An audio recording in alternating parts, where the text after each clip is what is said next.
ബംഗളൂരു വിമാനത്താവളത്തിൽ നിർത്തിയിട്ട വിമാനത്തിൽ മിനി വാൻ ഇടിച്ചു.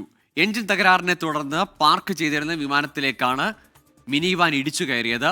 ഉറങ്ങിപ്പോയെന്നാണ് ഡ്രൈവറുടെ മൊഴി. വിവരങ്ങളുമായി മുഹമ്മദ് റഹീസ് ചേരുന്നുണ്ട്. റഹീസ്, അതീവ സുരക്ഷാ മേഖലയിലാണ് ഇങ്ങനെയൊരു സംഭവം നടക്കുന്നത്. എന്താണ് ഇത് സംബന്ധിച്ച് അന്വേഷണം ഉറപ്പായി നടക്കുമല്ലോ? ലഭിക്കുന്ന വിവരങ്ങൾ എന്താണ്? ഗൂഗിൾ അതീവ സുരക്ഷാ മേഖലയിലാണ് ഇത്തരത്തിലൊരു അപകടം ഉണ്ടായിരിക്കുന്നത്.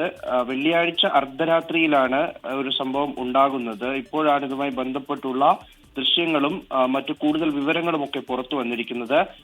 ഇത് ഇൻഡിഗോയുടെ വിമാനമായിരുന്നു പാർക്ക് ചെയ്തിരുന്നത്. എഞ്ചിൻ തകരാറിനെ തുടർന്ന് കുറച്ചധികം നാളായി പാർക്ക് ചെയ്തിരുന്ന വിമാനമെന്നാണ് പുറത്തുവരുന്ന വിവരം.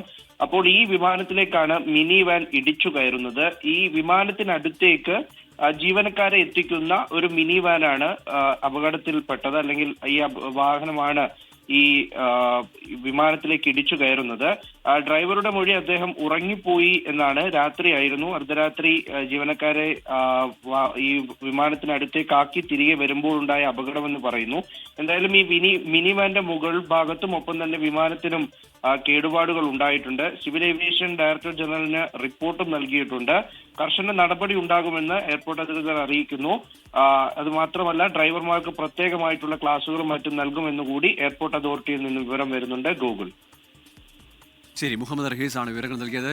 ബംഗളൂരുവിലെ വിമാനത്താവളത്തിലാണ് ഇത്തരത്തിലൊരു ഗുരുതരമായ സുരക്ഷാ വീഴ്ച അല്ലെങ്കിൽ പിഴവ് സംഭവിച്ചിരിക്കുന്നത്. നിർത്തിയിട്ടിരുന്ന വിമാനമാണ്, എങ്കിൽ പോലും അവിടെ അത്തരത്തിലൊരു റൺവേയിൽ ഇങ്ങനെയൊരു അപകടമൊന്നും സംഭവിച്ചുകൂടാ പാടില്ലാത്തതാണ്. പക്ഷേ അങ്ങനെ ഡ്രൈവറുടെ ഭാഗത്തു നിന്ന് വന്ന വീഴ്ചയാണെന്ന് മനസ്സിലാക്കുന്നു. ഏതായാലും അന്വേഷണം നടക്കുന്നുണ്ട്. തുടർ നടപടികളിലേക്കും കടക്കുമെന്നാണ് എയർപോർട്ട് അതോറിറ്റി അറിയിക്കുന്നത്.